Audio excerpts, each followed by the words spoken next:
terror in the mall. Dispatchers scramble to send help. We're taking reports of shots fired and then people stabbed. We're sending people out to the north side of Macy's. By then, 9 people had been stabbed. They all survived. The attacker did not. Shot dead by off-duty officer Jason Faulkner, who's being hailed a hero. According to the mayor's surveillance video shows a customer running with children in tow, and then the suspect comes into frame. You see him immediately lunge forward with a knife, and you've seen the officer fire. The suspect went down. He got back up. The officer fired again. He got back up. This was 3 times. The man responsible, 22-year-old Dahir Adan. An ISIS-linked news agency tweeted he was one of their soldiers. The FBI is calling the attack a potential act of terrorism, while police are searching for more evidence of a link to ISIS. As we talk today, I don't have anything to make that connection. The attacker worked as a part-time security officer and was wearing his uniform during the stabbing. He lived in this modest apartment complex. Somali community leader Abdul Kulani spoke with his family and said the young man has lived in the U.S. nearly his entire life. Was he living with his family? He was living with his parents, both parents, and the members of the extended family was also around a different apartment in the same building. Did they give any indication that they saw a change in him or that they noticed him watching videos or anything like that that gave them an indication that he was becoming extreme? They haven't told us anything about that. They were shocked, as everybody else was, and they're in disbelief that could happen. From speaking to the family, would you say that this young man had assimilated as an American? He was as an American as everybody else is. Something clearly changed him. He says their son left home saying he was going to the mall to buy an iPhone. About 3 hours later, his family was informed he was dead, and many were wounded. Terror has visited St. Cloud, and it is our job as members of this community for it not to find a home.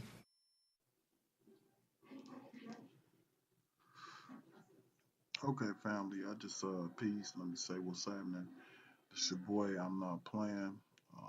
Just wanted to put my little thoughts together. I was noticing the events that happened this past weekend, and one thing kind of stood out to me that I see that the news ain't really paying too much attention to was that stabbing in Minnesota. So one reason that it stood out to me, and a major reason it did, was that ISIS claimed responsibility for it. So once I heard that, it just kind of, I don't know, raised a red flag. So I kind of looked into it. So I just want to share the information with y'all that I ran across. So first of all, the officer, which it turns out to be is a part-time officer who ended up killing the young man. His name is Jason Faulkner. He was an ex-police chief of Albany, Minnesota or somewhere. So once I kind of seen that, I said, well, he probably was a pretty good shot. Looked a little more, then turned around and found out that he owns a gun range. So family, you already know where that's going. Like, okay, well, yeah, he got to be an excellent shot. Kept digging a little more, turned around and found out that not only does he own a gun range, but he is a world-class competitor.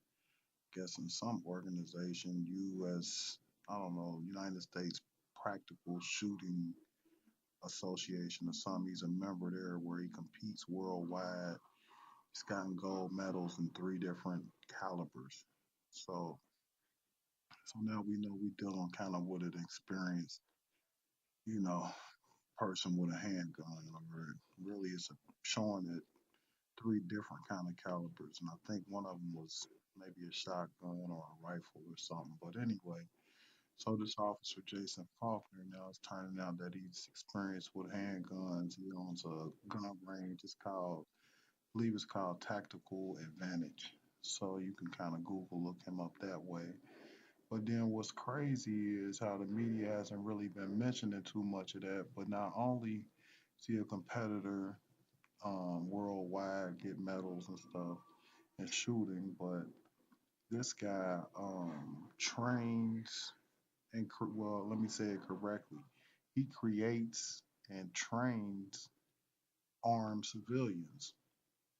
So now, when you just really listen to that, that's almost like the MO that they say ISIS is. They create and train armed citizens. So, it's just kind of odd that this guy who killed this young man, I guess he stabbed, 7, 8 people. We'll go into that in a minute. But just kind of, odd that this guy turned out to be an ex-police chief owning a gun range, excellent with the marksmanship, and creates and trains armed citizens. I mean, it's kind of odd. So, looking into it, and I said, all right, well, who was the guy that, the young man that got killed to hear Auden, I think that's his name. So, media, they've been kind of putting this picture, black and white picture up, and then some outlets, you would notice that it is saved from Facebook. So, family, as soon as the event kind of happened, I started kind of looking around, seeing what I would see on Facebook under that name. And it was a couple of people that had posted some pictures, shared some photos that was supposedly from this Tahir Aden. They had like some Islamic kind of, I don't know, quotes and stuff like that. But it turned out not to be the Tahir Aden in St. Cloud, Minnesota. So I really don't know where on this Facebook they may have shut down his page, but you know, I don't know exactly where that picture came from. They come with a bunch of different spellings. So, I mean, the main reason I kind of wanted to know exactly a little bit about him is because, like, why would ISIS claim responsibility for this stabbing that took place in the mall? And so, kind of looked into him, the stories that was getting put out there by the media. They were mentioning that he is affiliated with ISIS and he had made some reference to Allah or asked the individual were they Muslim, but I mean, family, like over the last 48, 72 hours, just kind of constantly looking and digging for different individuals who was affiliated with this and like family. I got some of the people names. One of the guys that you're gonna see strolling past, I won't even put his last name out there, but his first name is Isaiah. So you'll see him in the video where he's on the cart. I guess he got some wrappings on his arm. So I ain't even from Minnesota, but so anyway, the point I'm trying to make, family, is that to keep digging and looking. Like it's like, man, I really don't even know um anybody or any one of the witnesses who was in the mall that actually reported that they heard him say this Allah or are you a Muslim? But you see the police officer, he says it. But then sometimes they don't really release certain information out. But I mean, the people, the witnesses who's been coming forward and talking, I mean, they haven't mentioned anything about Allah. What they have said is that w- he wasn't really, he was real inaudible. I guess that's the word they use in some of these um, media outlets. Where the people couldn't even really tell what he was saying, and then he had a dazed look or a glazed look in his eyes. So, and then to also keep digging, turn around and find out that the first media outlet to report that ISIS had claimed responsibility was Fox.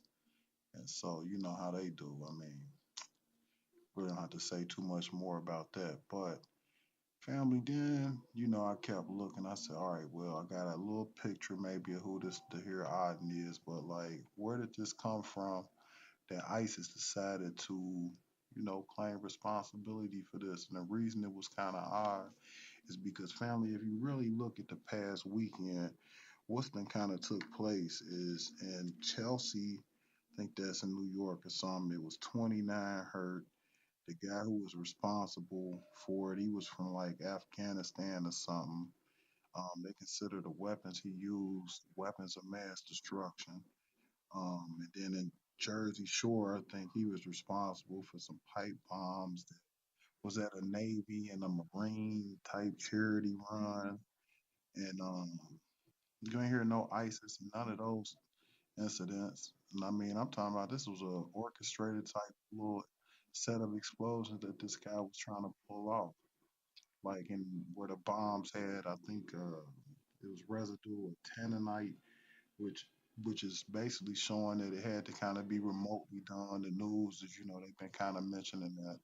So like ISIS wouldn't claim responsibility for that, but they would claim responsibility for Somalian in Minnesota that is, I guess, wielding a knife. And then family, then just to make the point that when the reporters was asking asking at the press conference, what size was the knife?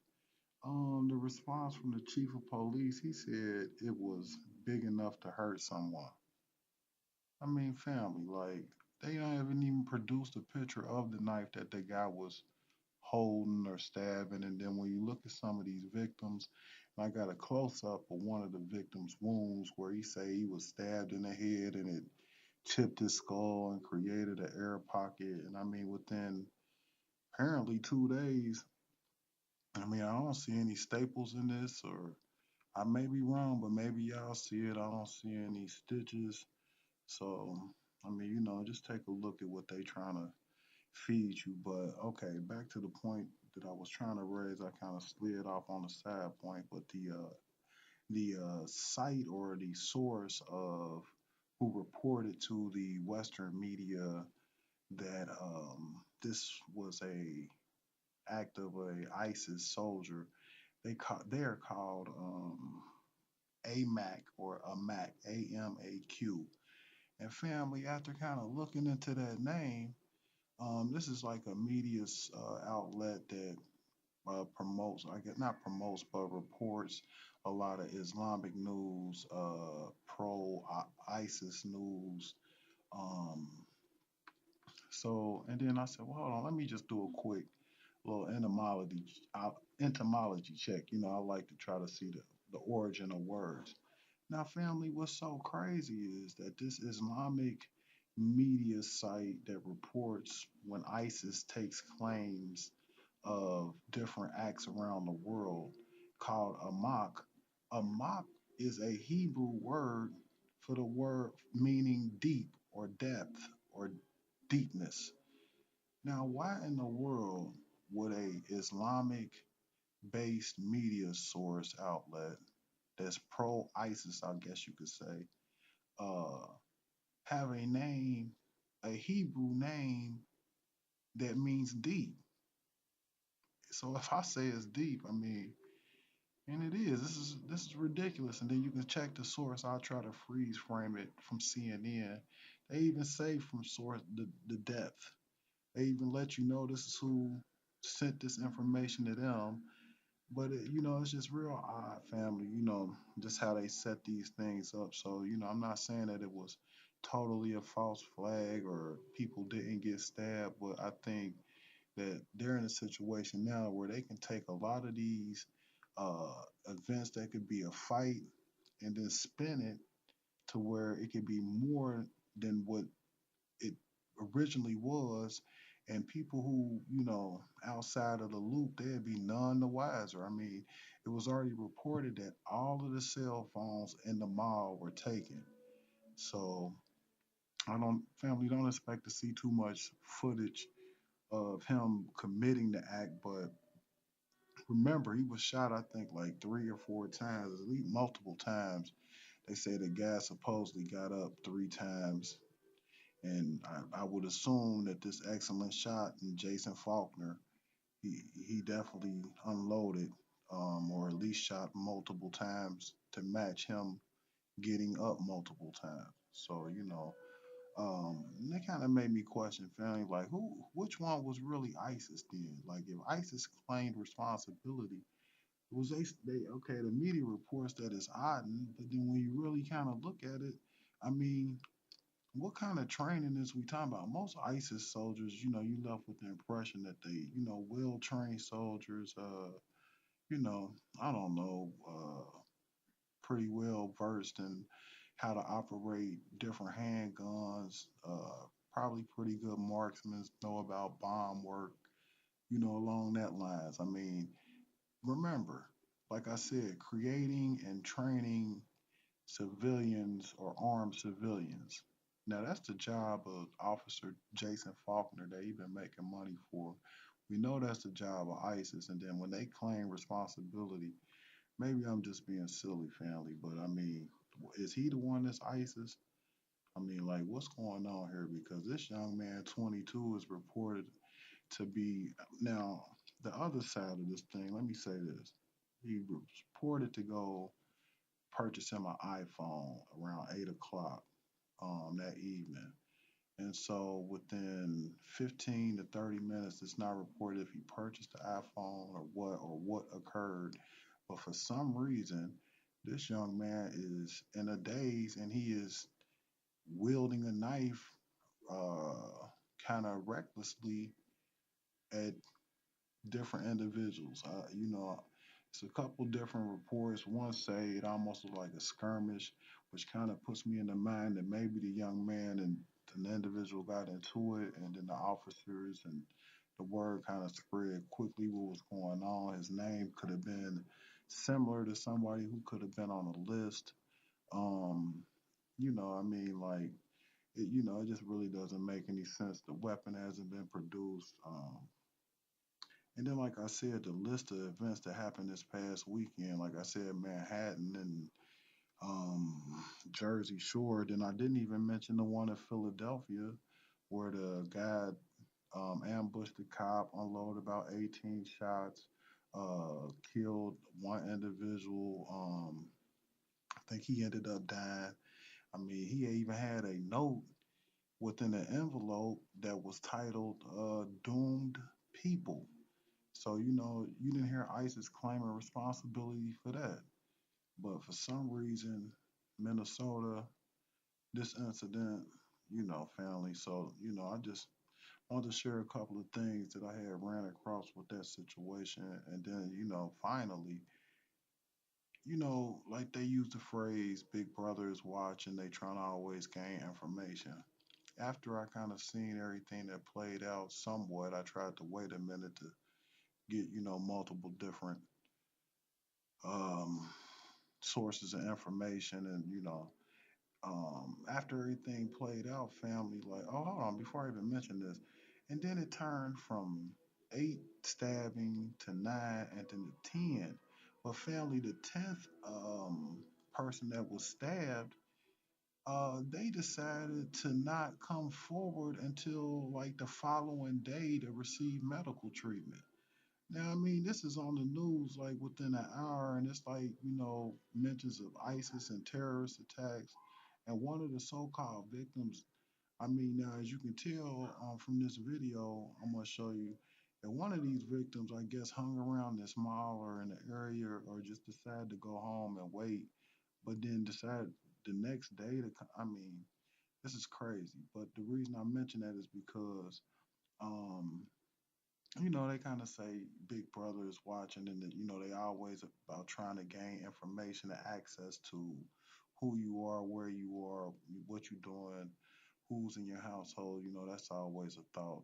But I noticed another little side video I'm gonna put on here where while all of this was going on, and you see the people coming out in the stretcher, which some don't look as too terrified to be a victim of terror. But um, while all this is going on, officers are within the mall. Like I said, they had confiscated all of the cell phones. But then you're going to see this one officer, and then you're going to see why I said about grabbing information, trying to see who we are, what's going on.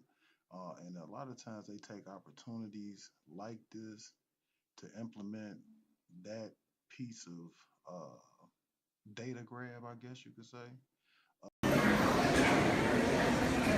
All right, here's what's going to happen. I appreciate all of your patience. I know it's been a long night, okay? We're going to try to get everybody out of here, but it's going to take a minute, okay? Here's what we're going to do. Everybody on that has an ID, picture ID on the right side. We're gonna take a picture of the ID so we know everybody that was in here, and then you're gonna go out the door. Okay, so that's this door. You don't have to go out rush. It's gonna take a while. So calm down, it's gonna take a while. Listen up. If you don't have a picture ID or you have kids, go to the far left side and we'll take your name and date of birth and then get everybody out of there. We have to have a list of everybody that was in here. So be patient, we'll get you out as soon as we can. It's just crazy. And then like I said, it was a couple points to really touch on. A young man went to grab a cell phone, and then the next thing you know, he's speaking not clearly, acting wildly, and has a glaze in his eyes. I mean, family, we could go back to the show or the movie The Kingsman. Once they got the cell phone, tuned it up, they was they was killers. So I'm not necessarily saying that's what happened. And we know, the whole thing about MK Ultra and all of that. But I mean, sometimes family, people, this system, they'll create chaos to gain order. So, family, just keep that in mind. And, thanks for listening. Peace.